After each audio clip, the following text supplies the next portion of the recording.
Hello, my name is Philippe Girard, a professor in the history department at McNeese State University. And I am Mary Rountree.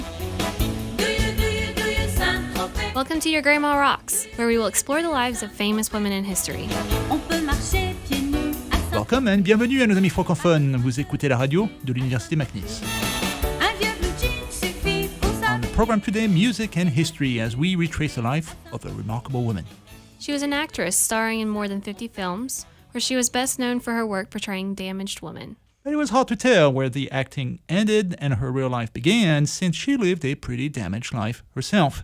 In the end, she became a symbol for battered women in France and beyond. And her name was Marie Trintignant.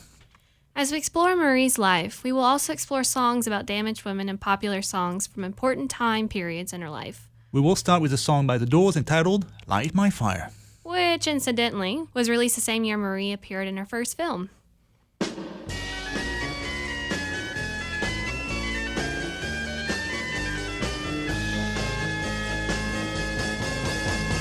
know that it would be untrue. You know that I would be a liar if I was to say to you, girl, we couldn't get much higher. Come on, baby, light my fire. Come on, baby, light my fire. Try to set the night on fire. The time to hesitate is through. No time to wallow in the mire. Try now, we can only lose, and our love become a funeral pyre. Come on, baby, light my fire. Come on, baby, light my fire. Try to set the night on fire.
Bonjour and welcome back to Your Grandma Rocks. I am Philippe Girard. And I'm Mary Rountree. Today we're exploring the complicated life of French actress Marie Trintignant. A little sidebar to our listeners, the research for this show was done by Kodie Burch, a student who took a French cinema class with me at McNeese. As an assignment, she had to prepare a radio show and she picked Marie Trintignant. I confess that I know fairly little about Marie Trintignant's career except that her dad was a famous actor. Well, we'll get down to that in due time. And that her life ended tragically. And we'll also get to that. Don't ruin things for us. All right, well, Kodie could not tape the show for us, so you will take her place and you're in charge then. I will just be asking the questions. First question, you mentioned earlier that the Doors sang the song Light My Fire. in 1967, the very year that Marie Trintignant appeared in her first film, you said. So how old was she by that point? She was 4. She was born in 1962. Wow, how do you start an acting career at age 4? Well, in her first film, My Love, she starred with her father, Jean-Louis Trintignant, who was also an actor. You could even say that film was a family business, since the film was written and directed by Marie's mother, Nadine Marcon. Talk about getting your foot in the door. Jean-Louis Trintignant, her dad, he is a very famous actor in France. Yes, and our listeners may have watched the classic movie, And God Created a Woman, where he was romantically involved with Brigitte Bardot. On screen and off screen too. Wait, I thought that Brigitte Bardot's husband was directing that movie. Roger Vadim? Yeah, you're correct. Little did he know that he was directing love scenes between his wife and his wife's lover. Awkward. Well, the husband figured it out pretty quickly, though, and then Brigitte Bardot finally left her husband for Jean-Louis Trintignant, the father of the actress that we will focus on today.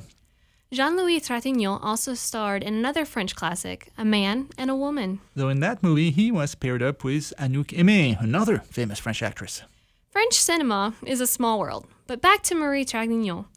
We saw how she starred in her first film at age 4, but her acting career was put on hold with her baby sister, Pauline, died when Marie was only 8 years old.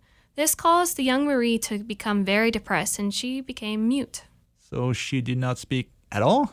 Well, not exactly, but she did suffer from severe shyness. Well, not talking and being too shy, that can really put a damper on your acting career. I'm sure it was pretty hard for her being so shy and her parents being so famous. To make her life even harder for Marie, her parents divorced in 1976. Well, even though she came from some upper-class background, she had a pretty rough life growing up. I guess we now know why she portrayed the quote-unquote damaged woman so well.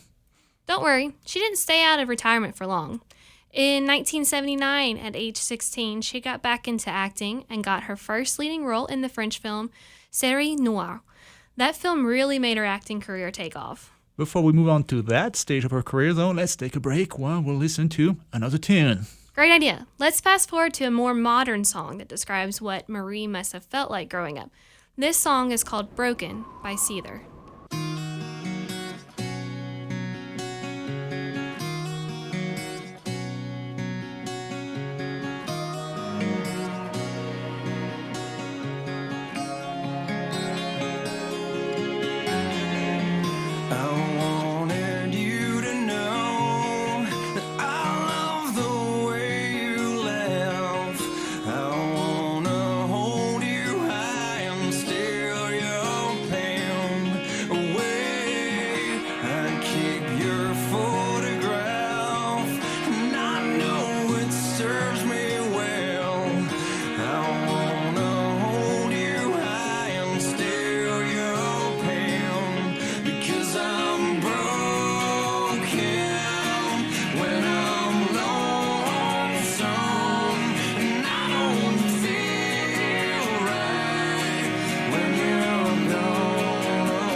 Welcome back. I'm Mary Rountree.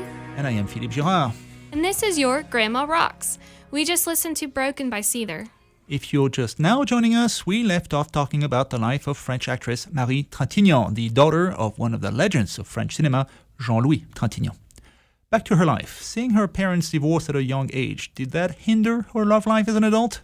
Not really. A few short years after Marie's acting comeback, she got involved with Richard Kolinka, the drummer for French band Téléphone. That makes sense. Most women love bad boys who are in rock bands. And since I'm a good boy who is a history teacher, I find that really unfair. Hey, you've got to let that go. Okay, I'll try. Well, at least she had good taste. Téléphone might not be well known in the US, but I can tell you that growing up in France in the 80s, that was the rock band of the era. They kind of remind me of the Sex Pistols in a way. Well, Marie and Kolinka never got married, but they did have a son together in 1986. Whom they named?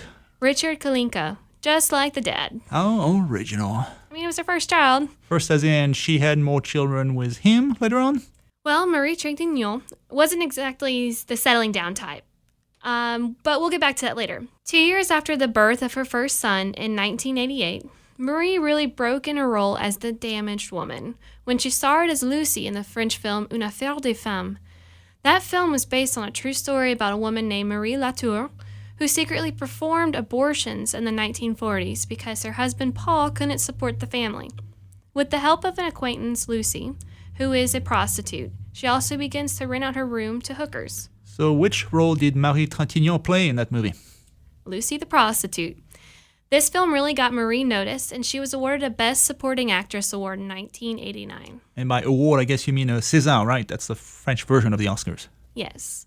This film not only changed her acting career, it also made a change in her personal life as well. As in? Marie Trintignant and François Cluzet, the male lead in that movie, had a brief love affair. I think I see where this is going. Well, the two never married, but Marie and François had a son in 1992. So that would be the second for Marie Trintignant. Yes, the couple named their son Paul. Wait, wasn't that the role that François Cluzet played in the movie that they were in together? The very same. Well, you can definitely say that the film had a huge impact on both her career and her personal life. Absolutely. But time for our next song. All right, I have to step in here. I see on our set list that Kodie Burch, the student who prepared the show for today, she had planned to listen to Ici on pêche by Jean Tranchant. Yes, it's from the soundtrack of Une affaire de femme, the movie where Marie Trintignant met François Cluzet. So it fits our storyline. I know our show is supposed to be about female empowerment and all that, but it's my time to shine and be a chauvinistic pig. I listened to that song and I really didn't care for it. However, a song from my favorite rock band, Téléphone, that would also fit our narrative. All right, you win. Okay, thanks, and sorry about that.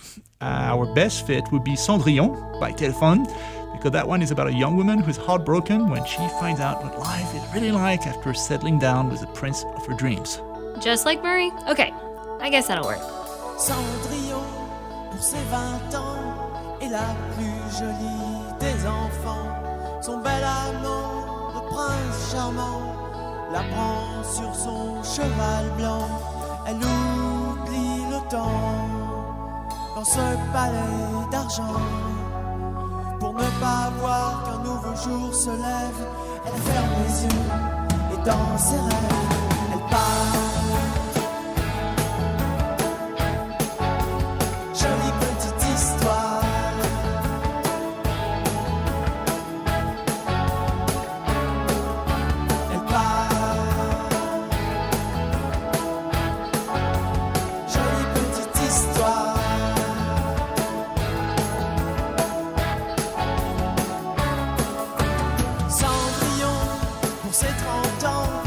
La plus triste des mamans, le prince charmant a foutu le camp avec la belle au bois dormant.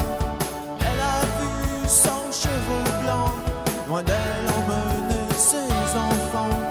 Elle commence à boire, à traîner dans les bars, emmitouflée dans son cafard. Maintenant elle fait le trottoir, elle part.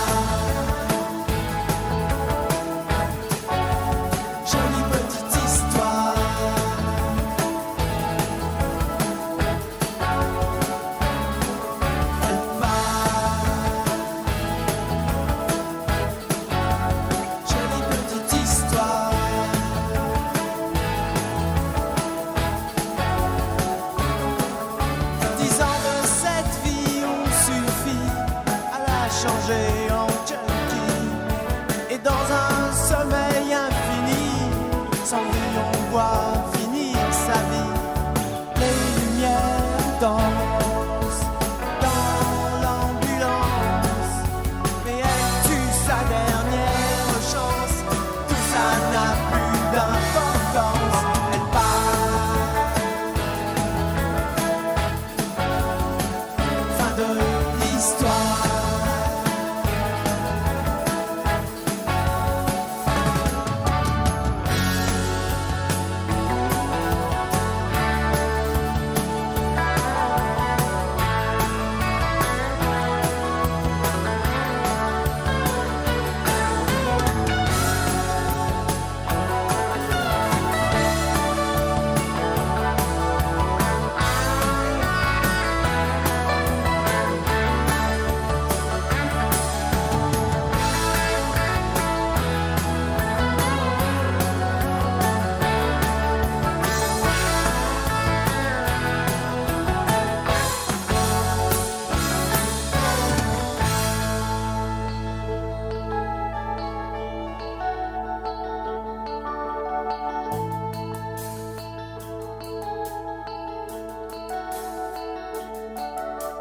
Notre Père qui est si vieux, as-tu vraiment fait de ton mieux? Car sur la terre et dans les cieux, tes anges n'aiment pas devenir vieux. Welcome back to Your Grandma Rocks on KBYS. I am Philippe Girard. And I'm Mary Rountree. We just listened to the song Cinderella by the 80s French rock band Téléphone, one of whose members had a child who is the topic of today's show, the French actress Marie Trintignant. Hers was a short-lived life. So does that mean our timeline will be coming to an end sooner than we thought? Because I'll be happy to listen to songs by Téléphone for the rest of the half hour. Well, not exactly. Marie's life might have been short, but it was far from boring. So we have a lot more to talk about. Okay, so when we last met Marie Trintignant, she had just won an award for her role in the film Une affaire de femme. She had a love affair with her co-star, François Cluzet, and the two had a child together who was a second son by Marie. Shortly after her love affair with François Cluzet, she had a love affair with, that's a hard one, Mathias Ottenin Girard. Thanks. He was a film technician and the brother of movie director Dominique Othien-Guiraud. You might have recognized Dominique as the writer and director of the 1989 film Halloween 5, The Revenge of Michael Myers. Sorry, I'm not a big horror fan. My last name is Girard, though, so maybe he's a distant cousin. That's a great movie, especially if you're a lover of horror films. But back to Marie. Wait, let me guess. Yes. Son number 3 came in 1995. So she did not marry Matthias either, correct? She did not. Well, the storyline is set in the years following the sexual revolution, so a lot of the young women at the time were eager to break down established social norms, and that would include the traditional lifelong monogamous marriage. Other actresses that we have profiled on the show, like Brigitte Bardot or Catherine Deneuve, they also followed that path to protect their independence. The couple named Marie's third child Léon Othien-Girard. So each son had their father's last name instead of the mother's. Having different last names had to be a little confusing to 3 young children. Well, I'd say that they probably saw that as a positive, because traditionally in France, when a child was born out of wedlock, the father would stay out of the picture and the child would take on the name of the mom. So bearing your mom's name was almost like a stigma, the scarlet A, that you were a bastard, and kids would pick on you at recess. So the fact that her kids all bore the name of a different dad was the closest that she could get to a traditional family structure without actually marrying the dad. In a way, yes. Back to Marie. Shortly after the birth of her third son, she got into a relationship with Samuel Benchetrit, a French actor, writer, and director. I would definitely say that Marie has a type. She liked artsy men. Yes, but Samuel was a little different than the others. For starters, he was 11 years younger. Now that's breaking a big social taboo in traditional society. It's rare to have a gender gap like this where the woman is a much older partner. Marie and Samuel had a baby in 1997, Marie's fourth and final son, Jules Benchetrit. And then they got married the next year, which was a first for Marie Trintignant. We're getting to a time period that I experienced in person, and I remember from reading French tabloids in the 1990s that our story does not end there. Right, so Marie's happily ever after only lasted a few years until 2003 when she began a love affair with Bertrand Cantat, a French musician from the rock band Noir Désir. Again, great taste in music. Noir Désir, that was another huge French rock band from the 1990s. So not only did her love life start with a musician, but it also ended with a musician as well. I know where this is going, but save that for our next segment. Beforehand, I will step in again and I'll beg you to include a song from Noir Désir. That was a soundtrack to my college years. I'll yield that to your expertise. After all, we're getting to a point in history where you actually experienced history. Well, that's a way to make me feel young. But here we go. My personal favorite is Un homme pressé par Noir Désir.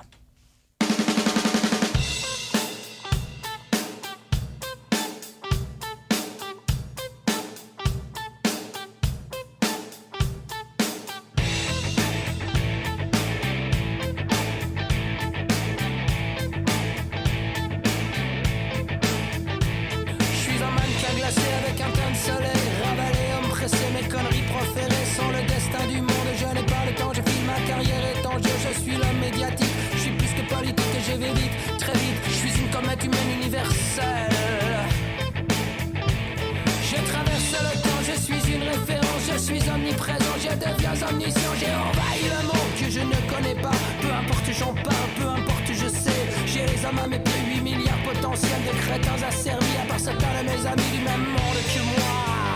Vous n'imaginez pas ce qu'ils sont gays. Qui veut de moi?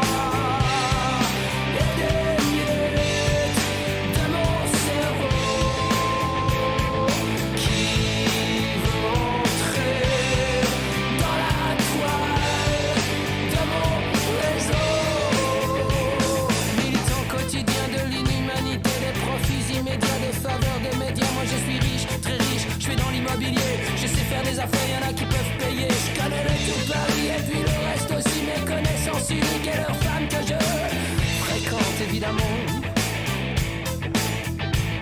Les cordons de la bourse se relâchent pour moi. Il n'y a plus de secret, je suis le roi des rois. Exploser l'audimat, pulvériser l'audience. Et qu'est-ce que vous croyez, c'est ma voix, c'est ma chance. J'adore les émissions à la télévision. Pas le temps de regarder, mais c'est moi qui les fais. On crache la nourriture à ses yeux affamés. Vous voyez qu'ils demandent, nous les savons avides de notre pourriture. Mieux que de la confiture à des cochons.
Welcome back. You're listening to Your Grandma Rocks on KBYS. I'm Mary Rountree. Et je suis Philippe Girard. Vous venez d'entendre Un homme pressé par Noir Désir. Today we retrace the life of actress Marie Trintignant, and what a complicated life it was. Right. Before our break, we had gotten to the point where Marie Trintignant, after a successful movie career but 4 failed relationships, got involved with the French rock star Bertrand Cantat. Their passionate love affair took a tragic turn in the summer of 2003. Right. They were in Vilnius, Lithuania, where she was shooting a TV series, and they had a lover's spat. That dispute turned violent, and soon enough, the lover, Bertrand Cantat, began hitting Marie Trintignant. And the beating was so severe that she fell into a coma. She was hospitalized with numerous injuries to her head and face. She underwent 2 operations trying to repair the damage, but to no avail. She eventually died on August 1st, 2003. She was just 41. What a terrible way to go. Bertrand Cantat, the lover/wife beater, initially tried to say that Marie's injuries were caused by her falling. Sure, she just fell down the stairs. That's a pretty common excuse in domestic abuse cases. But soon enough, the truth came out and he was put on trial for involuntary homicide. In a Lithuanian court, of course, since this is where the crime was committed. How much did he get sentenced to again? 8 years, which doesn't seem much for beating a girlfriend to death. I can't speak for Lithuania specifically, but in general, prison sentences in Europe are much more lenient than in the US. Most countries don't have the death penalty, for example, or even life in prison without parole. But even then, I remember that many feminists in France were complaining that Quentin got off too easy, either because he was a celebrity or because courts did not take domestic abuse cases seriously enough. He actually served 4 years. He was released in 2007. After his release, he took a couple years of hiatus and resumed his singing career in 2010. All that negative publicity had to have an effect on his career, right? It definitely did, but not as much as you'd think. Also, there's that notion in France that you need to separate the art from the artist, that you can still appreciate great art by a man like, Pablo Picasso, even though he was not exactly a perfect partner in private. Of course, those close to Marie and also people involved in domestic abuse groups thought Bertrand should have never been allowed to go on stage again. Bertrand Cantat himself believed he had paid his debt to society and that he had the right to perform again. What about you? Still a fan? Well, I have soured on him and I would never pay money to see him in concert because of his past. But I still love his music, which I listen to regularly, though I always make sure to download the songs for free so that he doesn't get a dime. And also make sure to have a little thought for his victim, poor Marie Trintignant. Well, time for me to get back into the driver's seat. Right before she died, Marie showed off some unknown talents and did a duet with the famous French singer Thomas Ferson. I remember that one. It's a crazy number that is called Pièce montée des grands jours. This way, she gets to have her voice too. Good idea.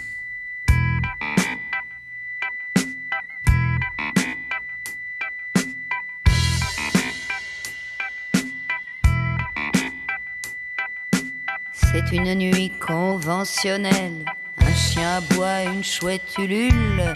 Les prisonniers dans leurs cellules rêvent de creuser un tunnel. Mais avec une petite cuillère, il faudrait être un peu naïf. La prison n'est pas un gruyère. Si au moins j'avais un canif. Je vous fais porter une brioche fourrée avec une pioche, 10 mètres de corde environ, dans la dinde marron. Si vous goûtez la mortadelle, n'avalez pas la pelle.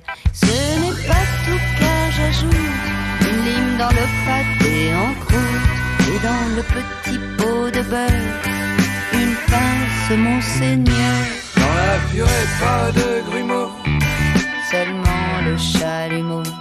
10 mètres de corde environ, dans la dinde au marron. Un vilebrequin dans le ragoût, ça lui donnera du goût. Et le poil dans la choucroute, moi franchement ça me dégoûte.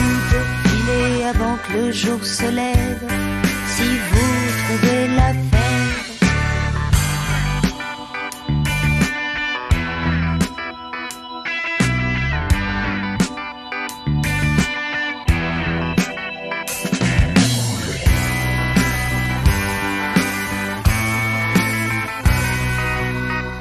Welcome back. You're listening to Your Grandma Rocks on KBYS. I'm Mary Rountree. And I am Philippe Girard. Today we retraced the life of the French actress and singer Marie Trintignant, and what a complicated life it was. There was her acting career, of course, and then her 4 sons by 4 different fathers, and most importantly, her tragic death, which made her a poster child for domestic abuse in France. As you remember, the boyfriend who killed her got off with a short prison sentence, and then resumed his music career as if nothing had happened. Right. Well, in recent years, as the Me Too movement picked up speed in the US and in France, there was new attention paid to issues of domestic abuse. Feminists in France even coined a new term, feminicide, for that kind of crime. And I guess Marie Trintignant, because she was a household name, became a rallying cry for that movement. Exactly. So there was a lot of pressure put on the music industry to stop doing business with a boyfriend who beat her up. And these paid off. Bertrand Cantat was kicked off a number of music festivals, and he had to put his music career on hiatus again. So you might say he was cancelled? That's a popular new term, right? Or shunned, or ostracized, or whatever term you prefer. At the same time, authorities decided to name a number of streets and public places after Marie Trintignant, not just as an actress, but as a victim of domestic abuse. Some belated justice, finally. Well, we'll end on that almost positive note. This was your Grammar Rocks on KBYS. I am Philippe Girard.